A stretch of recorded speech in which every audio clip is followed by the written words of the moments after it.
Thank you, Mr. Chairman, my fellow panelists, Secretary Anil Badwa, Excellencies, ladies and gentlemen. We all have gone through a marathon dialogue, and I think this is time now to draw conclusions and proceed home with some takeaways, keeping in mind that we are looking at what we have absorbed and what we plan to do in future.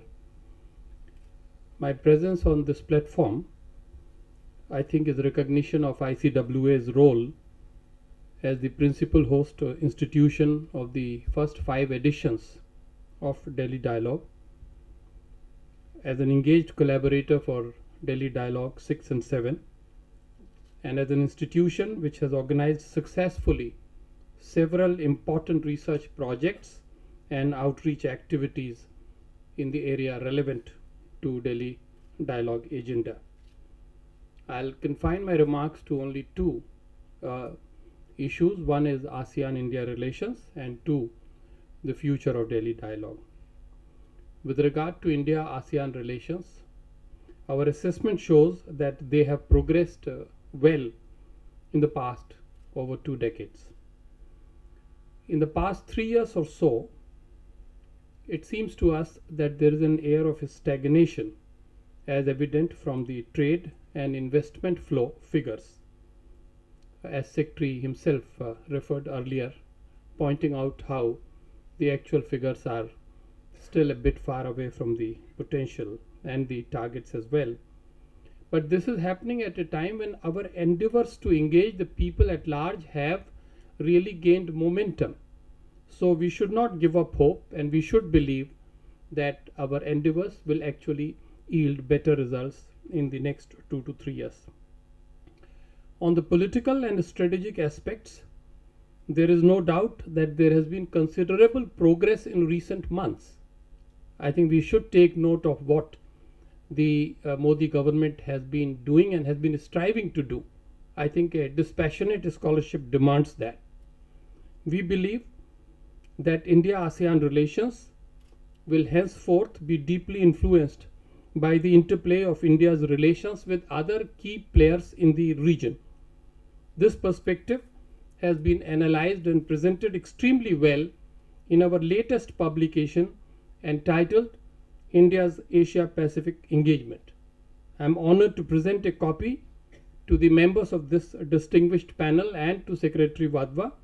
I hope all of you will have access to it and have an opportunity to read it. In the future development of India-ASEAN relations, the contribution of sub-regional cooperation should not be minimized. Hence, a two-pronged approach is essential, that is, to reinvigorate BIMSTEC and to build up the cooperation in BBIN framework and promote its linkages with ASEAN. I think this is where I feel future lies. After the end of 2015, ASEAN will enter a new age. However, many of the present issues and priorities, challenges and opportunities shall continue.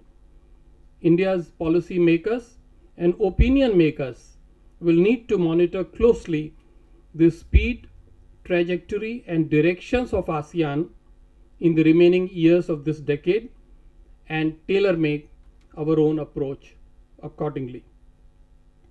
Now, external dimensions of our Act East policy have been favorably commented upon. We believe that our credibility will go up incrementally as we show adherence to credible deadlines in respect of our flagship projects. With regard to the internal dimensions of Act East policy, which are even more complex, and they do require a very judicious blend of sensitivity and firmness. India's policy may not have been as successful as claimed, but it certainly has not been as inadequate as its critics assert from time to time. Nevertheless, The prevailing perception in Northeast that Act East policy has failed it needs to be understood, analyzed, and addressed suitably.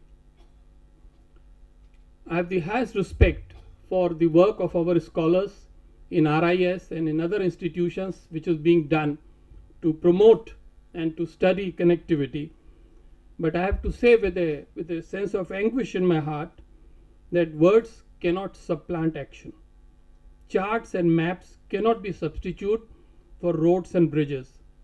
Calls for development corridors without an effective business strategy will only be a wish, not a plan. And here, the onus lies as much on the business communities of India and ASEAN countries as it does on our governments. I think a holistic view would indicate that we really need to look at everybody who is responsible player in this game and not just one or two governments. We need to work for and show evidence of actual enhanced economic development in the northeast of India to convince its people that India-ASEAN relations have begun to yield dividends for them. Now, finally, regarding Delhi dialogue, our view is that it should continue and it should be consolidated and expanded further. We have several considered suggestions in this regard. Firstly, we could bring in more civil society voices and perhaps a little bit more of representation from universities and parliamentarians. Our collaboration with Asian Confluence produced a valuable conference and outcome document entitled the Shillong Consensus, which deserves wider notice. Secondly, preparatory activities should be held throughout the year rather than in the last few weeks prior to the Delhi dialogue. Thirdly, there is a pressing need for an annual event to be hosted by ASEAN countries which should be comparable to Delhi dialogue.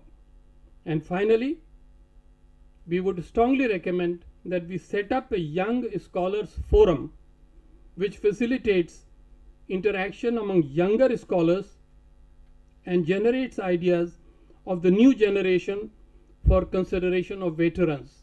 Without involving more actively our young scholars, we can be sure that we would keep discussing again and again the old ideas. It is really for the young generation to take this great show forward, and we have to give them a chance to prove their worth.